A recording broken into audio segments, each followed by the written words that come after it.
Bueno, todos sabemos que hoy es un día un poco especial, pero de todas maneras con este sistema de la clase virtual no hay problemas, todos estamos en nuestras casas. Y entonces, esta clase la vamos a dedicar a analizar los problemas del examen. Tengo un archivo donde como imagen tengo la solución de los problemas y los vamos a ir analizando. Entiendo que todas sus notas y bien. Empezamos con el primer problema.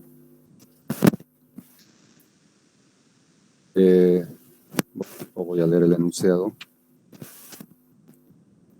Dice, luego de un tratamiento térmico a 600 centígrados, una pieza cilíndrica maciza de acero de 25 centímetros y 8 centímetros de radio, o centímetros de diámetro, se somete a un tratamiento de normalizado, enterrándolo en una caja que contiene cal apagada que se encuentra a la temperatura. Y más abajo dice, por el método gráfico, con delta R igual a 1 centímetro calculado. Inciso A, el tiempo necesario para que el centro de la pieza se enfríe hasta 200 grados. Inciso B, en el tiempo calculado en el inciso A, curvatura de un plano interno de 3 centímetros de radio. Y el inciso C, calcular el tiempo para que la pieza se enfríe totalmente. Tenemos las propiedades del acero como datos, el coeficiente K, la densidad y el calor específico. Bueno, el problema debe ser resuelto por el método gráfico. Entonces, es verdad que he encontrado algunos alumnos que han resuelto por un método analítico gráfico. Entonces, obviamente, no es que hayan resuelto de manera correcta, pero no han cumplido con las indicaciones del problema. Método uso. Se ha sugerido en el problema el espesor del plano delta R de 1 centímetro. Entonces, no hay lugar a dudas. Debe ser resuelto por el método gráfico. Entonces, el incremento de tiempo que se calcula para un flujo unidireccional, porque este es unidireccional, se trata de un flujo, se trata de un caso de enfriamiento, porque la temperatura inicial es 600 y el medio se encuentra a 20. El medio es cal. Entonces, estamos en el caso de enfriamiento. El calor transmite de la pieza hacia la cal en forma radial. Sí. Se trata de un flujo unidireccional. Entonces, si estamos en un caso de un medio sólido, como es el cilindro, y el calor está dirigido a otro medio sólido, como es, ¿cuánto vale el coeficiente H? El coeficiente H vale infinito, porque este medio externo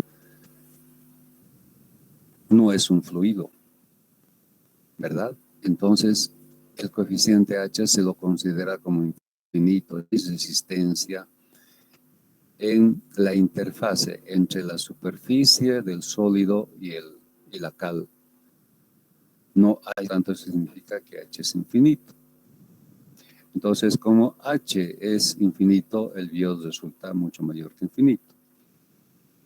Y además que es pauta, ¿no? El problema nos indica resolverlo mediante el método gráfico. ¿Y cuando se utiliza el método gráfico? Es mayor a 0,1. Entonces las pautas estaban dadas. Sin lugar a dudas, el biot es mucho mayor que infinito. Entonces, calculamos el incremento de tiempo. El espesor al cuadrado sobre 2 veces alfa K sobre Rho sobre C sub P. Tenemos en unidades inglesas, por tanto alfa nos sale en unidades inglesas, pies cuadrados por hora. Reemplazamos en el gradiente, en el incremento de tiempo. Delta R es 1 centímetro. Como alfa está en pies cuadrados por hora, pues hay que centímetros a pies. Y estos son los factores de conversión. He visto varios errores acá. Calculo de manera incorrecta. El resultado, 1,16 por 10 a la menos 3 horas. No sé si no dominan qué es lo que pasa, pero no ha sido el error de una sola persona, sino por lo menos 3, 4 o más personas que se han equivocado en el cálculo de delta tita. Bueno, a esta altura equivocarse en un cálculo de esta forma es inaudito, ¿verdad? Pero, ¿qué pasa? Entonces, si tenemos el gradiente, o en este caso el incremento de tiempo calculado, en la expresión de tiempo que dura el proceso sobre delta tita, nos interesa hallar el tiempo tita despejando, y para hallar necesitamos del número de incrementos de tiempo. Realizamos el método gráfico de la forma que ya hemos explicado. Ustedes ya practicaron esto, pero de todas maneras he encontrado gente que no tiene idea de cómo hacer esta gráfica, lamentable. O sea, se han ido al examen sin por lo menos repasar el problema que se ha resuelto. Bueno, ya es. Entonces, ubicamos en esta escala la temperatura que nos plantea el problema. La temperatura media grados. Y más o menos aquí tenemos 201,25, ¿no? En la elaboración de esta escala, entre 20 y 600, encontramos aproximadamente la temperatura a la que debería llegar el centro, que es el plano 4. En este caso, al eje. Y elaborando las gráficas, hay otra cosa que hemos indicado. Para elaborar las gráficas hay que fijarnos lo que le sucede al elemento central, en este caso. Si es enfriamiento, con el tiempo, 4 debe ir disminuyendo su temperatura y la única forma de disminuir es elaborando los trazos en forma descendente, como hemos explicado en clases. Y sin embargo, algunos lo han hecho en forma ascendente, es decir, en vez de bajar la temperatura del eje, más bien iba subiendo la temperatura. Y eso sucede solamente en calentamiento. Este es un caso de enfriamiento. Y hemos recalcado en ese sentido. Bueno, sigo sin entender. O hay gente que no ha, por lo menos, leído la teoría o nunca ha asistido a clases y directamente se ha ido al examen, o no sé, la verdad que es lo que pasa, lo hemos indicado en clases. Entonces, no era, este problema realmente no era algo como para, digamos, no era un problema extraordinario, en otras palabras, sino era un problema que fácilmente se podía resolver y de la manera. Bien, entonces, elaborando las gráficas, llegamos hasta esta, que más o menos coincide con la temperatura de si este punto es 201, 200 está ligeramente encima y casi da para ese valor. Y el número de incremento contabilizando es de 16. Algunos han encontrado 17, correcto, no hay ningún problema. Entonces, con este número de incrementos calculado, reemplazamos y el tiempo sale de 18.56 en horas. Transformamos a minutos y es 1,114 minutos. Inciso A. Inciso B. En el tiempo transcurrido, dice el problema, calcular la temperatura de un plano radio de 1, 2, 3 centímetros. O sea, nos estamos refiriendo al plano 1. Entonces, simplemente ver la gráfica que resulta en ese tiempo y hallar la intersección de esa gráfica con el... Y vemos que aproximadamente la temperatura es de 92,5 grados. ¿No? Esta es la gráfica que está remarcada en rojo. La intersección con el plano 1 nos da aproximadamente 9 grados. La respuesta B. Y para la respuesta C, que se refiere al tiempo, el tiempo final, tiempo que dura el enfriamiento total de esta pieza, tendríamos que seguir elaborando las gráficas y llegar y contabilizar el número de gráficas elaboradas. Bueno, como no es muy fácil, valor aproximadamente. También considero que el número de incrementos es de 40. Algunos tal vez han obtenido más que este valor, otros menos. Todo es cuestión de apreciación o haber elaborado la gráfica en un papel más grande, con mayor escala, etcétera, para este número en forma más real. Pero aproximadamente 40. Reemplazando 40 con un número de incrementos, un tiempo de 2,784 minutos aproximadamente. Entonces, como ven, el problema no era difícil de resolver. Han asistido a clases en forma regular y, por supuesto, han hecho las recomendaciones que vuelvan a hacer el problema, repitan el problema, acostúmbrense a manejar esta mecánica en los trazos, etcétera. Entonces me imagino que son los que han hecho bien este problema. Los que no, pues tal vez directamente han venido a dar el examen. Sí, el método gráfico, bueno, ya están los resultados. ¿Alguna duda?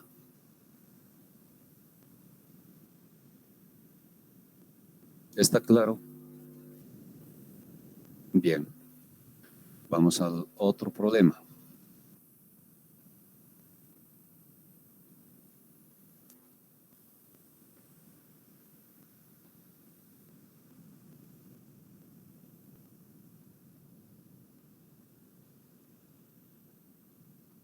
El problema 2, ¿qué dice? Agua contenida en tanque de 600 litros, inicialmente a 20 grados centígrados, por medio de dos resistencias eléctricas, dimensiones 20 por 30 y 25 por 40 en centímetros. Estas resistencias están dispuestas horizontal sobre el piso, está identificado con 1, aquí está, y la horizontal a media altura del tanque es la 2. Entonces, las preguntas. Si la temperatura superficial de las resistencias es 220 grados centígrados, constante, calcular la temperatura final luego de calentamiento. Inciso B, calcular el calor total transferido por ambas resistencias. El agua alcanza la temperatura final.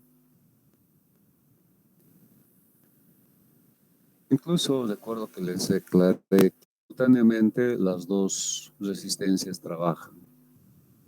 No es una, después es la otra, sino al mismo tiempo las dos trabajan.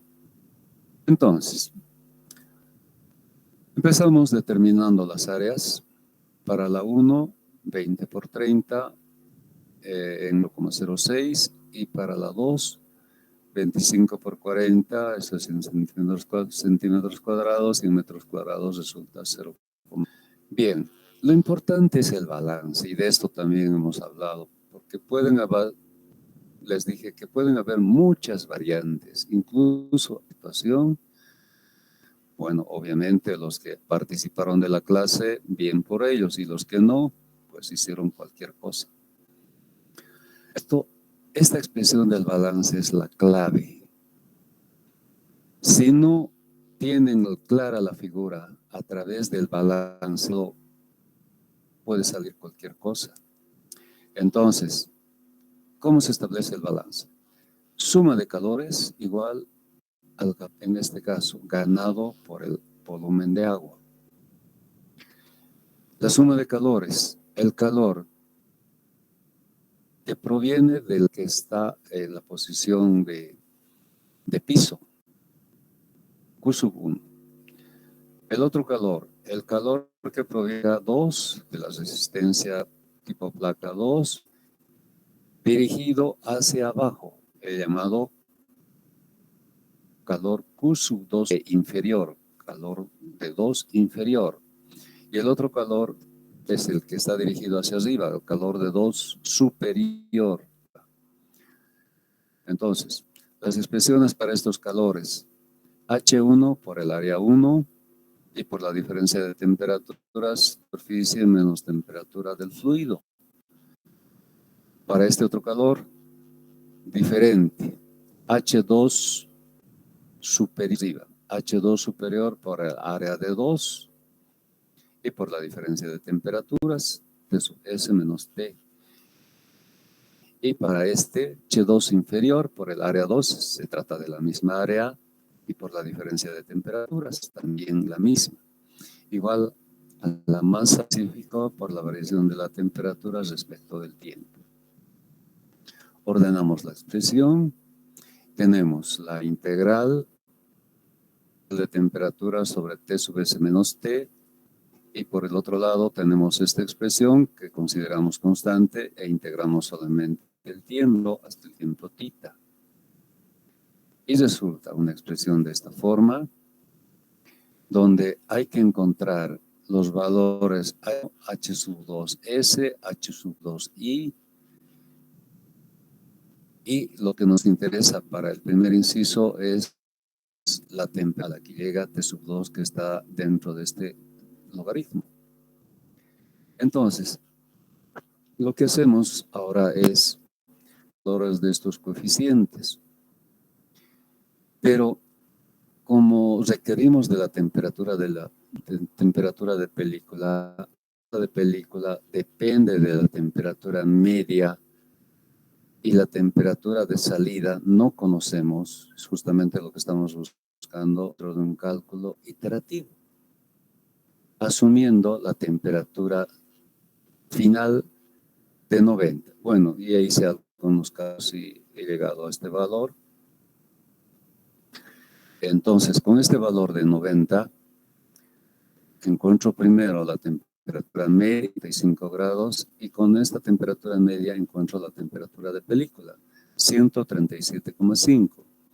Y de la tabla de propiedades del agua que está en el ojo, a esta temperatura media encuentro las propiedades K, beta, eta y el número de Prandtl. Calculo el coeficiente H sub 1. Primero, debo hallar el número de Grashof. Como es una placa sobre el piso y con el lado caliente hacia arriba, entonces la longitud carácter medio entre estos dos, 25 centímetros en metro 0,25. Y reemplazo, gravedad local 978, valor de temperatura, superficie menos temperatura media del agua, que es 55, longitud característica al cubo, y este es el resultado de Grashof. 5,16 por 10 a la 11. Hallo el Rayleigh multiplicando por el Prandtl. Tengo el valor de Prandtl, 1,107. Y veo en el PITS, en la tabla, para el caso, y con este valor, encuentro el coeficiente 0,14 y el exponente 1/3. Para el caso, lado caliente arriba, reemplazo. Hallo el Nusselt de 1151,75 de la expresión de Nusselt. Encuentro que es el H1 que estoy buscando. Y el valor 3071,6. voy al coeficiente superior, H2S. El Grashof va a ser diferente. ¿Por qué? Porque la longitud es diferente para esta placa y para esta placa. Las dimensiones son diferentes. Aquí están 20 por 31 y para la placa 2, 25 por 40. Son diferentes. Por eso las longitudes características deben ser diferentes. Estoy llamando L2. Las propiedades son las mismas, solamente varía la longitud característica L2, como el valor medio entre las dimensiones, me da 32,5, en metros 0,325. Eso es lo que reemplazo. Calculo de esa manera el Grashof, 1,134 por 10 a las 12, multiplico por el Prandtl y tengo 25,53 por 10 a la 12. Para este valor en el rango encuentro el coeficiente 0,14 y A 1,1. Porque es el lado, porque es el caso lado caliente arriba. Me estoy refiriendo a al H de este periodo. Ahora, es cierto que este valor está fuera del rango, pero como no tengo otra tabla, entonces recurro al rango inferior. Entonces, para ese rango inferior, donde repito, este está fuera, para el rango inferior encuentro el coeficiente y el exponente. Entonces, con estos valores hallo el Newsel.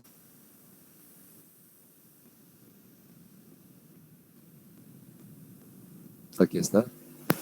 Hallo el Newsel, resulta 10,248 y del Newsel encuentro el coeficiente H2 superior, 3071. Para el coeficiente H2 inferior, tengo que el Rayleigh es el mismo. ¿Qué va a variar? Va a variar el coeficiente y el exponente porque es el caso lado caliente abajo. Entonces, con este coeficiente y exponente hallo el Newsel, resulta menor, 285,8, y del Newsel hallo el coeficiente inferior, perdón, 581,26. Bien, ahora, como tengo reemplazo, pero la masa es la masa total, correspondiendo a los 600 litros. El cálculo lo tengo acá, vamos a revisar. Acá está. La expresión densidad igual masa sobre volumen, despejando tengo la masa. La densidad a la temperatura de entrada, que es 20 grados, reemplazo y encuentro la masa de 598,92 kilogramos. Este es el valor que utilizo. Aquí está. Valor específico del agua 1. Coeficiente área y también coeficiente. Aquí resulta algo interesante, que el coeficiente 1, H1, resulta igual al coeficiente H2 superior, ¿no? Como ven, es el mismo valor, pero es lo que sale. El tiempo en minutos en horas es la mitad de una hora, 0,5 horas. Y resolviendo encuentro la temperatura de 90, que es aproximadamente igual a la temperatura supuesta de 90 grados. O sea, que eso significa que la temperatura supuesta es la correcta. Bien, este es el inciso A. El inciso B nos pide el calor total transferido. Este calor proviene de la placa que está sobre el piso y del calor hacia arriba y hacia abajo de la placa número 2, de la placa 2. Reemplazando las expresiones resulta, pero estos coeficientes, y eso también es recalcado en clases, deben ser hallados, estos coeficientes deben ser hallados, temperatura de película que corresponda a la temperatura a la que se encuentra el volumen de agua, tomando en cuenta esta temperatura. Esa temperatura de película debe ser hallada con esa temperatura. Temperatura de superficie más la temperatura T sub 2 sobre 2, 155. Vamos a la tabla de propiedades con esta temperatura, hallamos los valores de propiedad, hallamos el Grashof. P1, encontramos 3095,82. Para el coeficiente H2 superior, 95, aquí también hay una coincidencia de valores. Y para el H2 inferior, hallamos un valor menor que 589,28. Y estos son los valores que reemplazamos en la expresión para hallar el calor total y el resultado 72.053,75 kilocalorías por hora. Entonces, de esa manera, resuelvo los dos problemas. He hecho valer el mismo puntaje para los dos problemas, aunque este sí era un poco más largo, evidente. Era mucho más corto, requería de menos tiempo, etcétera, etcétera. Pero de todas maneras, he visto que algunos han resuelto el otro, entonces el mismo valor. Es decir, 35 cada una de las preguntas, sumando las dos, 70 sobre 100 para la parte práctica y para la parte teórica 30 sobre 100, sumando 100%. Pregunta sobre este problema.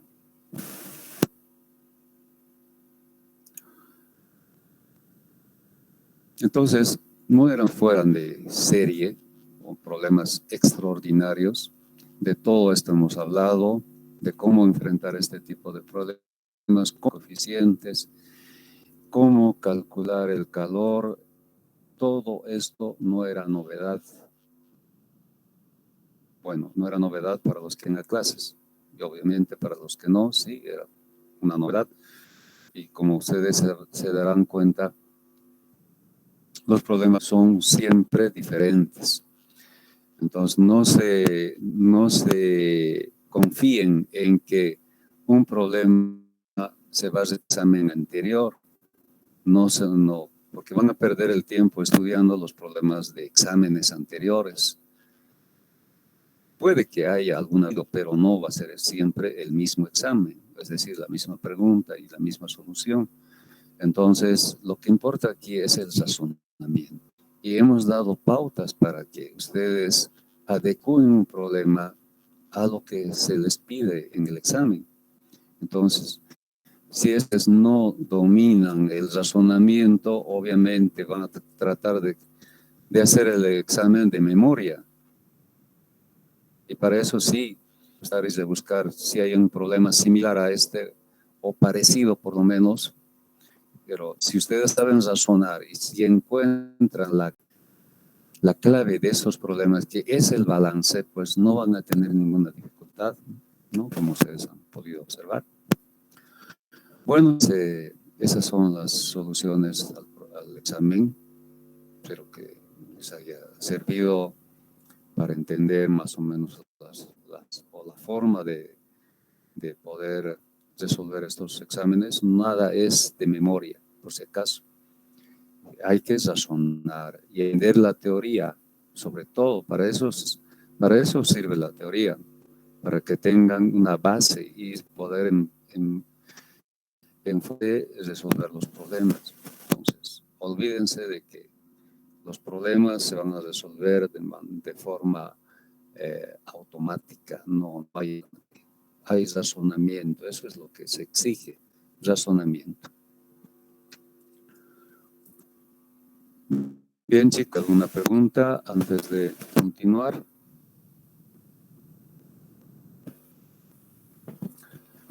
Bien, les voy a pasar a través de la plataforma. Entonces, vamos a descargar el material que nos falta. el tema de ebullición.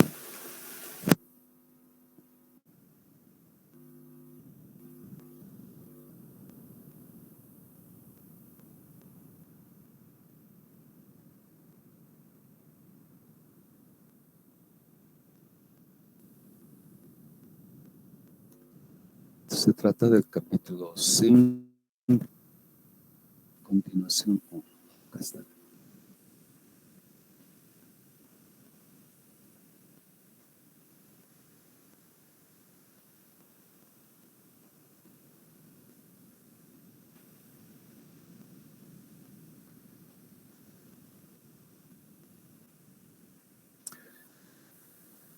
Bien, ¿por qué la condensación y ebullición los vemos dentro de convección forzada? Porque ambos son fenómenos de superficie y eso es lo que decimos. Los dos procesos comunes son la condensación y evaporación. Ambos se consideran fenómenos de superficie, al igual que ya que la transferencia de calor ocurre dentro de una película, por tanto se utiliza un coeficiente de transferencia de calor H para relacionar el flujo de diferencia de temperaturas. Entonces, ya sea condensación o ebullición, se utiliza la misma expresión de convección, ya sea convección natural o convección forzada. Según el caso, este H va a ser H de ebullición. Entonces, como ven, es la misma expresión. Entonces, por esa razón es que ambos temas se da como problemas de convección. Ahora, en los libros van a encontrar que para cada uno más hay un capítulo de condensación y hay un capítulo de ebullición. Sin embargo, nosotros lo consideramos integrante del tema de convección forzada. Es por este problema. Son fenómenos de superficie. En ambos casos se hace uso de coeficientes que tienen lículas. En este caso, ahí va a haber una película de condensación y en este caso va a haber una película de ebullición. Entonces, para entender estos fenómenos, vamos a ir a recordar conceptos de termodinámica, por ejemplo, en un diagrama temperatura específico. Tenemos una especie de campana en la que distinguimos un punto llamado punto crítico. Sobre este punto no hay diferencia entre lo que es vapor y líquido, ¿no? A la izquierda de este punto tenemos la zona de líquido. A la derecha de este punto tenemos la zona de vapor. Siguiendo un proceso de cambio de fase a presión constante, como ustedes observan, esta es la isobara y vamos a hacer el análisis sobre esta isobara. Tenemos en esta región un líquido comprimido, es decir, si consideramos un punto, por ejemplo, este punto es de líquido comprimido, también llamado líquido subenfriado.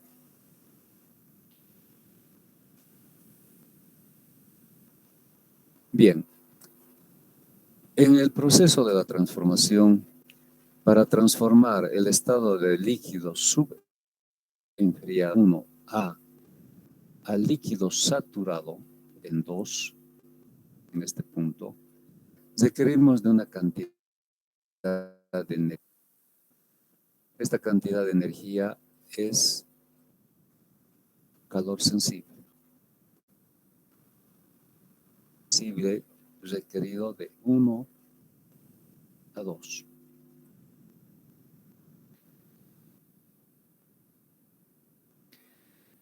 Estamos en la condición de líquido saturado.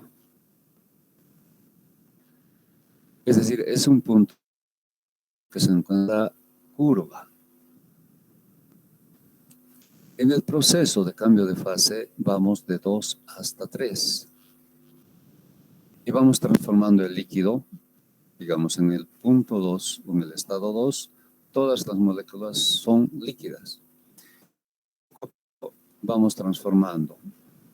Aquí más o menos vamos a tener una cantidad pequeña de moléculas transformadas en vapor. Seguimos transformando casi en la mitad. Vamos a tener mitad de la masa líquida y la mitad de la masa en vapor. 50-50. Seguimos transformando y llegamos a este punto donde la masa total ha sido transformada en vapor. Es decir, que no hay nada de líquido. Todo ha sido transformado en vapor. Por eso es que se utiliza otro parámetro que es la calidad. Aquí la calidad es de un 50%. Generalmente para la calidad se utiliza X. Es 0,5. La calidad es de 0,5. Aquí la calidad es 0. Todas las moléculas están en fase líquida. Y aquí la calidad es del 100% en forma decimal. X será igual a 1. Todo eso lo han visto en termodinámica, ¿verdad? Estamos simplemente repasando.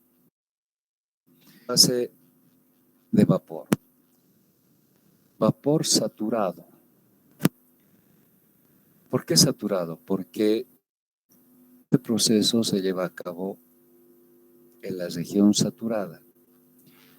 Por ejemplo, en este punto, que es el punto medio, hay un equilibrio líquido y vapor. 50% de líquido en masa y 50% de vapor en equilibrio.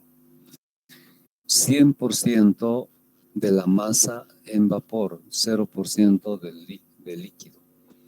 Entonces, todo este proceso se está llevando a cabo en condiciones de temperatura de saturación. Esta temperatura se llama temperatura de saturación.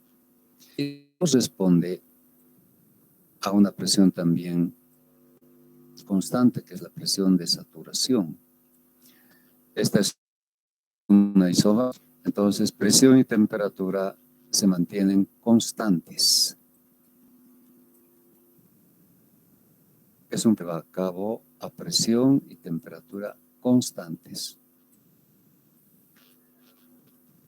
Entonces, es un vapor. Como aquí el estado es líquido saturado, porque estamos en una línea de saturación, aquí el estado es vapor saturado. La cantidad de energía que se requiere para transformar de líquido saturado a vapor saturado es un calor latente. Entonces, hay necesidad de calor latente en el proceso de 2 a 3. En este caso, estamos en el proceso de 1 a 2. Bien. Ahora, queremos elevar la temperatura por saturado. Para eso vamos a seguir entregando calor. Otra vez el calor va a ser de tipo sensible. Queremos llegar al estado 4. ¿Cómo lo caracterizamos al estado 4? Como un vapor recalentado, sobrecalentado. ¿Por qué? Porque la temperatura es mayor que la temperatura de saturación. En este caso podemos ver que la temperatura de 2 es la misma que la de 3. Esta temperatura llamamos temperatura de saturación. Es la temperatura de saturación. Todo el proceso se cumple a presión. Bien, entonces, para llevar o para transformar del estado 3 al estado 4, requerimos de un calor de tipo sensible para llevar desde 3 hasta 4. Entonces, aquí identificamos los dos tipos de calores. Sensibles serían el que va de 1 a 2 y para llevar de 3 a 4. Son dos calores sensibles porque son sensibles la temperatura. Por ejemplo, en esta parte eleva la temperatura de 1 hasta 2. Temperatura T1 a temperatura T2, que es la de saturación. En la zona de recalentamiento eleva la temperatura desde la temperatura de saturación, que es 3, aquí está indicado, hasta la temperatura 4, que es la del vapor recalentado o sobrecalentado. Entonces, ese es el proceso de transformación de un enfriado comprimido hasta recalentado. Ahora, vamos en sentido inverso. Vamos a transformar un vapor recalentado o sobrecalentado a un estado de líquido subenfriado. ¿Qué hacemos? Perdemos calor sensible, disminuyendo la temperatura de 4 hasta 3. Entonces, esto ocurre en un equipo. Ahora vamos a empezar a hablar de equipos. Es un equipo que transforma un estado de vapor recalentado en un vapor saturado. En ese cambiador de un eliminador de sobrecalentamiento se debe perder calor sensible para disminuir la temperatura de 4 a... Bien, fíjense que en esta etapa no hay cambio de fase, simplemente se está disminuyendo la temperatura, se está transformando la condición de vapor sobrecalentado o recalentado en vapor saturado. Y hay un equipo para esa cosa. Ahora, vamos de la condición de vapor saturado a la condición de líquido saturado. Aquí sí hay cambio de fase. Estamos transformando un vapor saturado en un líquido saturado. Y esto es lo que ocurre en un condensador. La transformación de vapor saturado a a líquido saturado ocurre en un condensador. Entonces, esta etapa se lleva a cabo en un condensador. Cuando vamos en este sentido, estamos utilizando un condensador. Estamos condensando. En este caso, estamos eliminando el sobrecalentamiento. Y cuando queremos todavía más la temperatura del líquido saturado, estamos convirtiendo en un líquido comprimido o en... Y esto lo podemos hacer en otro cambiador de calor. Entonces, cuando hablamos de condensadores, solamente hablamos de la transformación saturado en líquido saturado. Cuando queremos evaporar, hablamos de un caldero. En un caldero, sí que de todo depende de qué condición de vapor queremos obtener. Un vapor saturado, entonces el proceso se va a llevar a cabo primero elevando la temperatura hasta la temperatura de saturación y luego transformar el líquido saturado a vapor saturado. Esta va a ser una caldera en la que se obtenga vapor saturado. Pero hay calderas que incorporan este proceso. Una vez que se obtiene vapor, se sobrecalienta dentro de la misma caldera.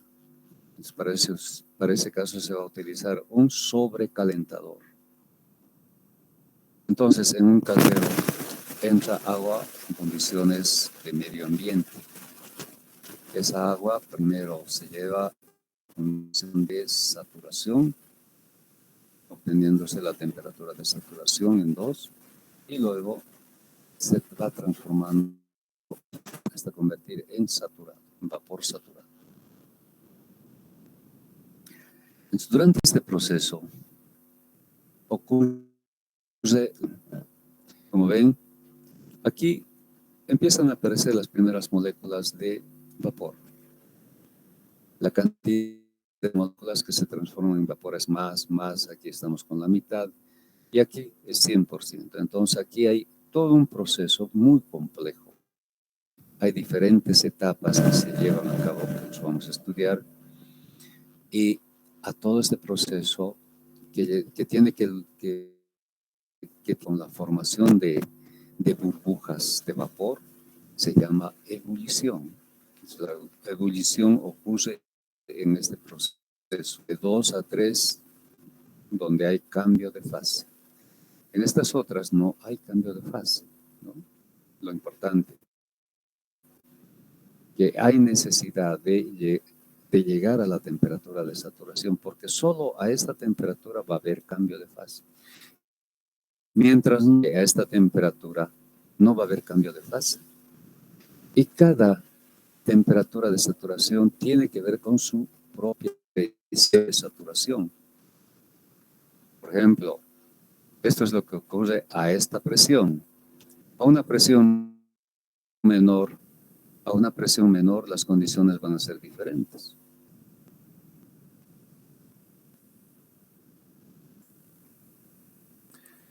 Bueno, las mismas condiciones iniciales, digamos, esta, de temperatura, fíjense, pero la presión es menor, por tanto, hay que es menor de la de arriba, llamaremos presión inferior.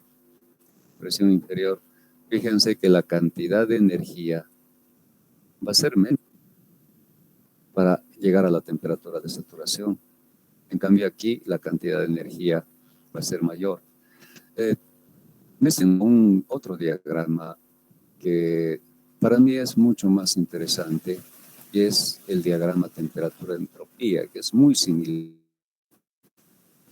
Entropía de vapor, entropía de líquido. ¿Por qué es más interesante? Porque el área en un diagrama temperatura-entropía está representado por el área. Perdón, el calor está representado por el área. El calor sensible está representado por esta área. El calor latente está representado por esta área. Y el calor para el recalentamiento representado por esta área. Por eso yo prefiero usar un diagrama temperatura-entropía. Pero el diagrama temperatura específico es bastante similar, solo que el área no representa el calor. En cambio, en un diagrama temperatura-entropía sí representa al calor. Por eso, entonces, refiriéndonos a un diagrama temperatura-entropía, a esta presión, vemos que la cantidad de calor sensible para elevar la temperatura hasta la temperatura de saturación es menor. El calor latente, no sé, puede estar compensado por esta área. Tal vez serían casi dos, de la misma magnitud. Pasó con la presión P, esta es el área, ¿verdad? Y en cambio, con la presión PI, el área crece horizontalmente, pero verticalmente disminuye. Puede que estén de alguna manera compensados. Y para la misma temperatura, fíjense que también la cantidad de calor sensible para el recalentamiento puede ser compensada. Cambian las condiciones según la presión. Para cada presión hay una temperatura de sol. Y así, podemos elevar la presión, podemos cambiar las condiciones para el cambio de fase. Pues todo depende de la presión. Bien, entonces, hemos hecho un repaso de lo que ustedes ya han visto en termodinámica. Es importante para entender los conceptos de condensación. La condensación va en este sentido. La ebullición es propia de esta etapa, la campana, cambio de fase, pero en un caldero ocurre una elevación de temperatura desde 1 a 2 y luego el proceso a temperatura constante hasta 3. Entonces eso es lo que ocurre. Bien, ¿alguna información en esta parte? Bien, continuamos.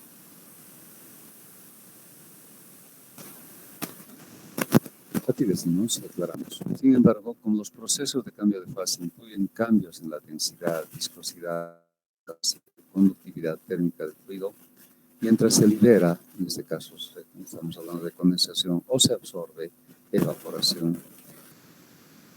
calor lácteo, el cálculo del coeficiente de transferencia de calor para evaporación y condensación es mucho más equitable, más que para procesos de convección en una sola fase. Debido a esto, la mayor parte de los cálculos de entropía que tienen que ver con condensación se hacen a partir de correlaciones empíricas. El estudio realizado para hallar el coeficiente H, de adaptación, de ebullición, es mucho más complicado.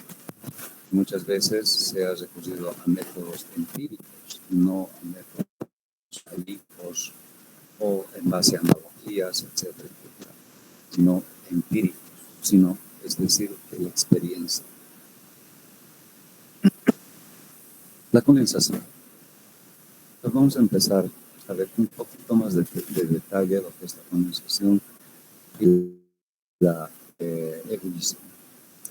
La condensación es el fenómeno inverso de la ebullición. Ocurre cuando un vapor saturado se pone en contacto con una superficie a menor temperatura, formándose una película de condensado. El líquido que conforma la película es drenado por la gravedad o la acción del arrastre de la corriente de vapor. La rapidez de transferencia de calor depende del espesor y de la forma del El espesor de la película depende de la rapidez de condensación y de la rapidez de remoción del condensado. Aquí tenemos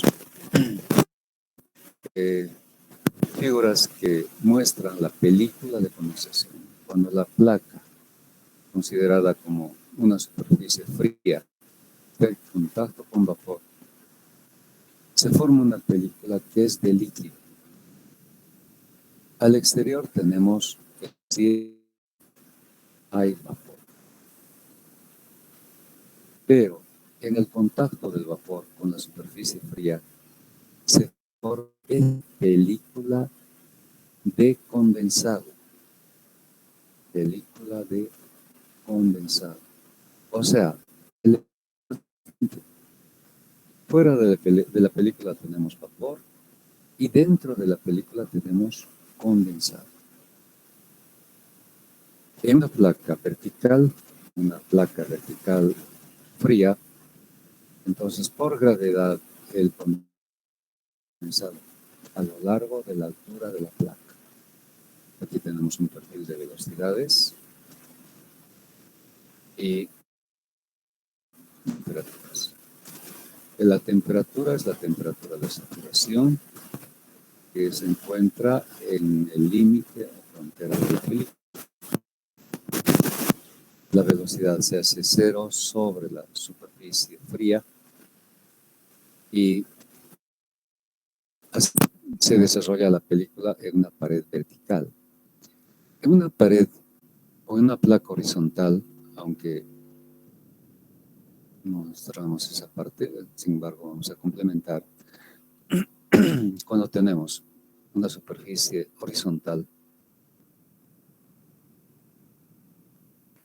considerada como una superficie fría, la película que se forma es más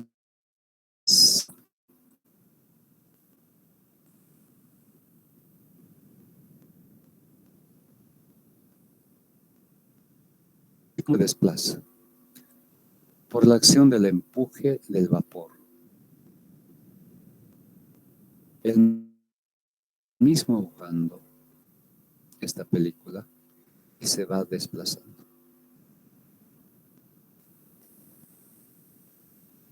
Entonces, el espesor de esta película es más uniforme que en este caso. Como ven, en este extremo el espesor es prácticamente cero y poco eso se va creciendo. En cambio acá puede considerarse como un espesor casi constante. Se remueve esta película por la acción del mismo vapor. En este caso es por gravedad. Bien, de la condensación se han encontrado dos formas o dos modos. La condensación en forma de película, en forma de gotas. La condensación en forma de película es más común, es la forma más común. Se caracteriza por la capa de líquido que se forma sobre toda la superficie, como se ve, y tiene lugar en superficies limpias, absorbentes en contacto con vapor contaminado. Entonces, esta forma de condensación es la que se ve con más frecuencia. Es una película de especie que se forma sobre una superficie fría, cuya temperatura es T sub S. El vapor tiene una temperatura T sub B. En el ornitólogo, perdón, en la página 92, nos dan dadas para calcular el coeficiente H, tanto para superficies verticales como para tubos horizontales. Si observamos las expresiones, vemos que las propiedades llevan el subíndice K, Rho, mu. Significa esto que estas propiedades deben ser halladas a la temperatura de película, que es diferente de la temperatura de película que hemos ido utilizando.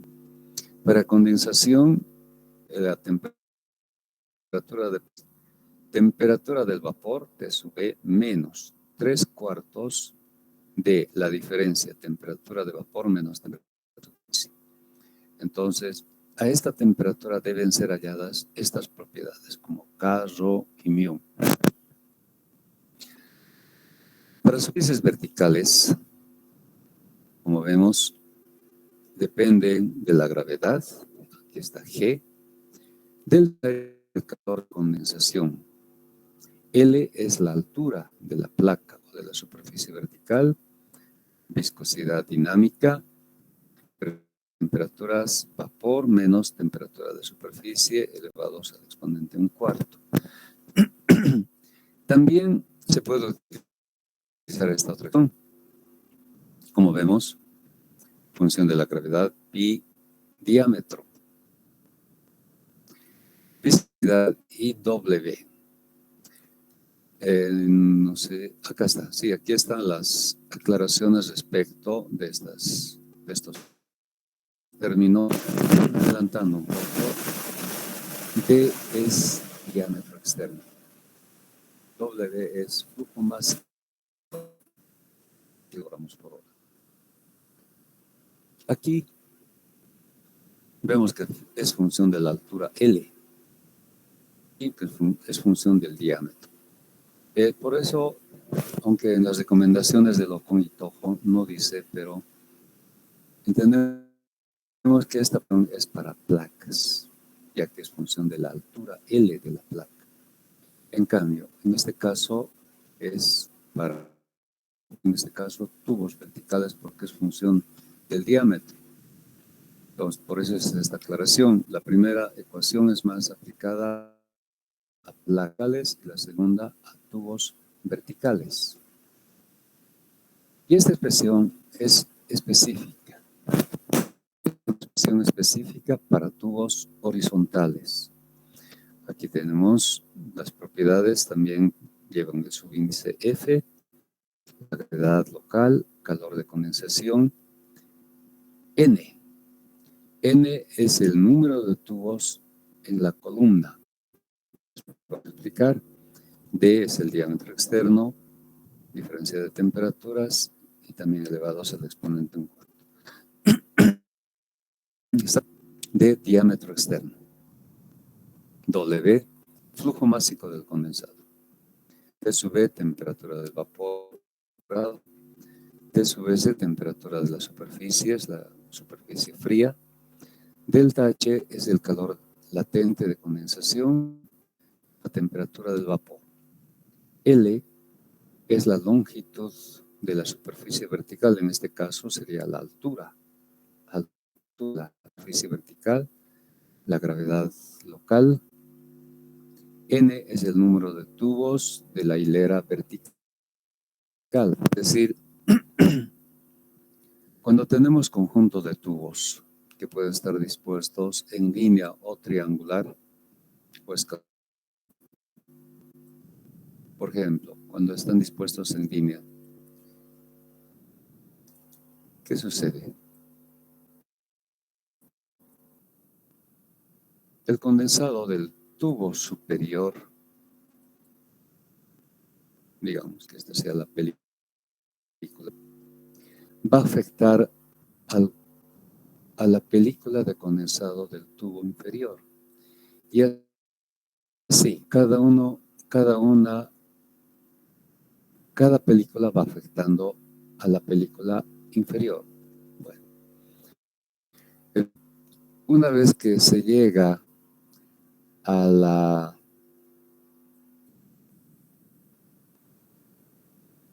hay un parámetro que se llama tensión superficial. Entonces imagina, como se tratan de superficies en contacto con vapor, se va formando esta película de condensado. Pero va a llegar a un punto en que la tensión superficial se va a vencer, gravedad, y va a haber un desprendimiento de gotas. Por tanto, esta película va a afectar a esta otra película y esta a esta otra, etcétera, etcétera. Entonces, esta afectación entre películas se lo es de este valor n. Como ven, n está elevado al exponente 2/3. Si n fuese 1, es decir, un tubo, pues no hay ningún tipo de afectación. N a la 2/3 sigue siendo 1. Es desde un número de tubos de 2. 2 a la 2/3 es un factor. Es un valor numérico que afecta al valor de h. Y n es 3 más aún. Si es 4, si es 5, es 6, entonces todo depende del valor de n. En la columna, hilera vertical, porque en la horizontal no hay ningún tipo de afectación, ¿verdad? En sentido horizontal no, en la vertical o en la columna de tubos. Bien, estamos hablando de condensación sobre tubos. El H nos va a dar el coeficiente externo de condensación. Este coeficiente H. Este H de externo de condensación. Pero pueden haber casos en los que en vez de circular por fuera de los tubos, circule por dentro de los tubos. Entonces, para este caso se han desarrollado también. Pero este caso de vapor que se condensa por dentro de tubos no es muy común. Lo más común es este otro caso, es que tenemos estas expresiones para condensación sobre la superficie de los tubos.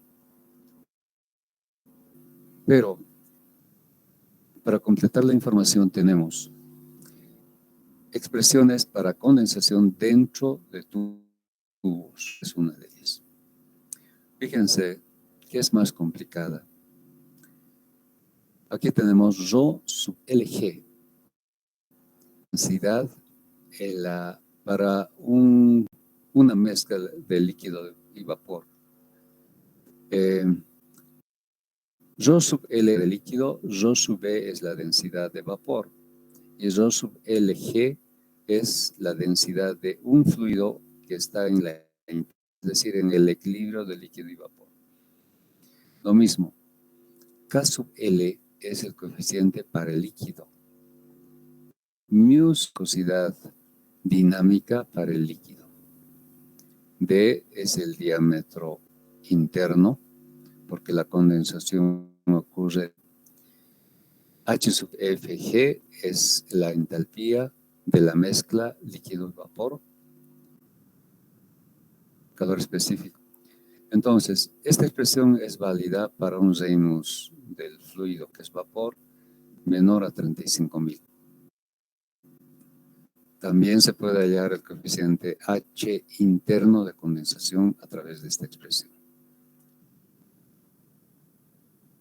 Aquí estamos, índice L se usa para líquido, el subíndice B para vapor S para superficie y SAT para la... Aquí, por ejemplo, tenemos la temperatura de saturación. Bien, entonces todas estas recomendaciones son válidas para condensación en forma de película, es decir, de esta manera. Pero también se puede encontrar condensación en forma de gotas. En este caso se forman las gotas de condensado sobre la superficie que van aumentando su tamaño hasta que son desplazadas por la gravedad o por el movimiento del vapor. Entonces, vemos que el condensado no cubre toda la superficie, sino algunos lugares donde están precisamente las gotas.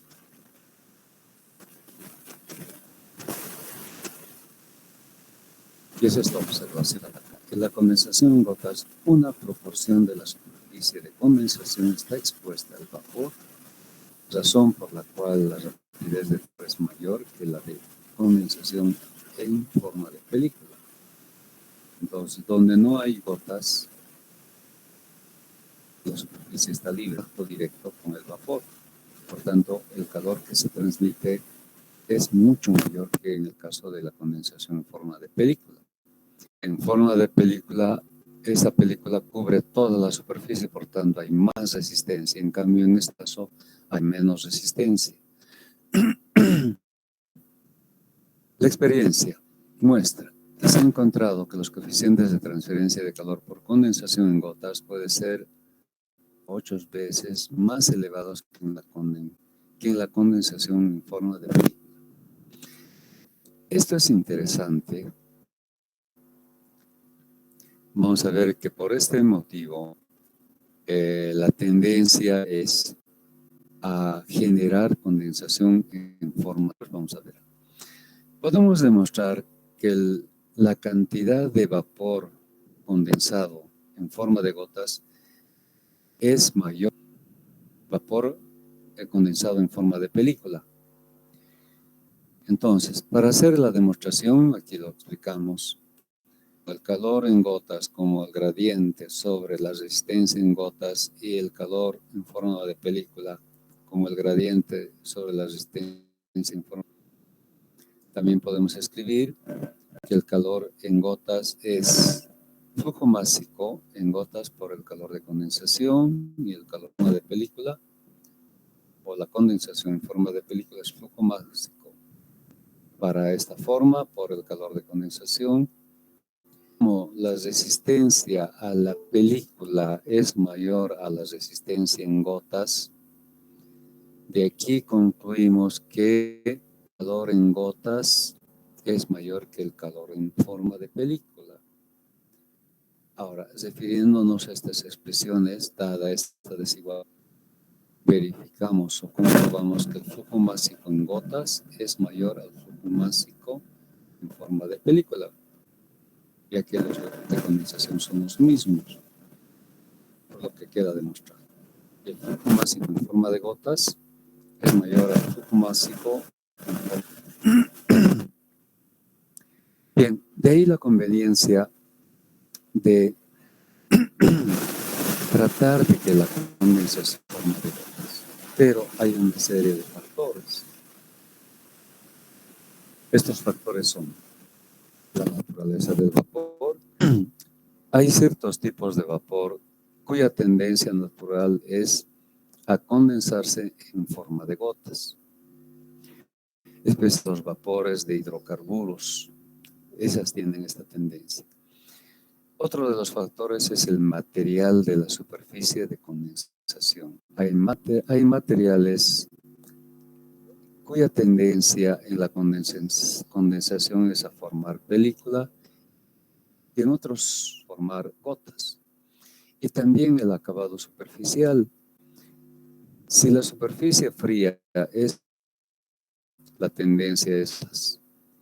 Si la superficie es rugosa, es áspera, la tendencia es a formar película. Entonces hay varios factores.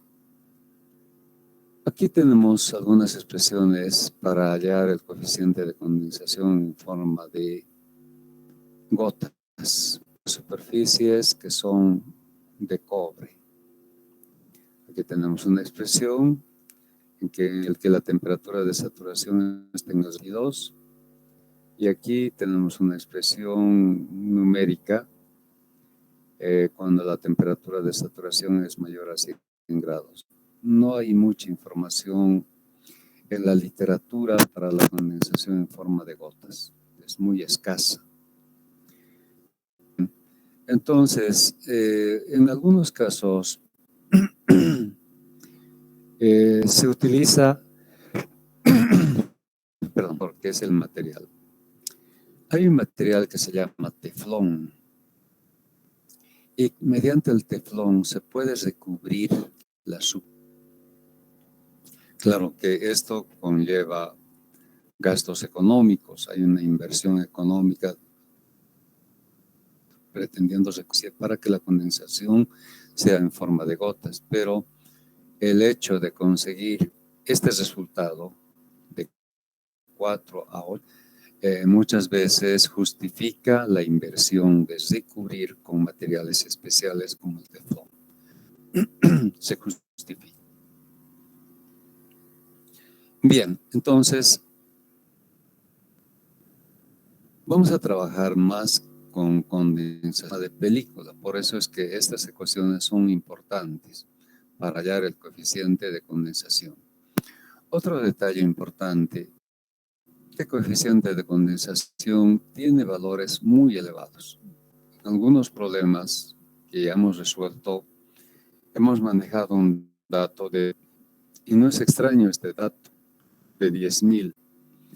¿Qué quiere decir eso? Que la resistencia que ofrece la película de condensación es muy pequeña, dado que el coeficiente H de condensación es muy grande. Entonces, muchas veces, es decir, la que ofrece la película de condensación, se la desprecia. Pero pueden haber casos en los que un valor importante, todo depende en los cálculos de las propiedades y también de la diferencia de temperaturas, ¿no? Como pueden ver en estas. Bien, ahora entramos al tema de ebullición. Vamos a ver, sin embargo, para no dejar inconcluso este tema de la ebullición por su importancia también, entonces lo vamos a ver en esta clase, y el tema de la ebullición lo vamos a ver en la siguiente, es decir, el día miércoles. Bueno, chicos, entonces hemos concluido la clase, un pequeño descanso para entrar a la clase con el segundo grupo. Vamos a interrumpir la grabación.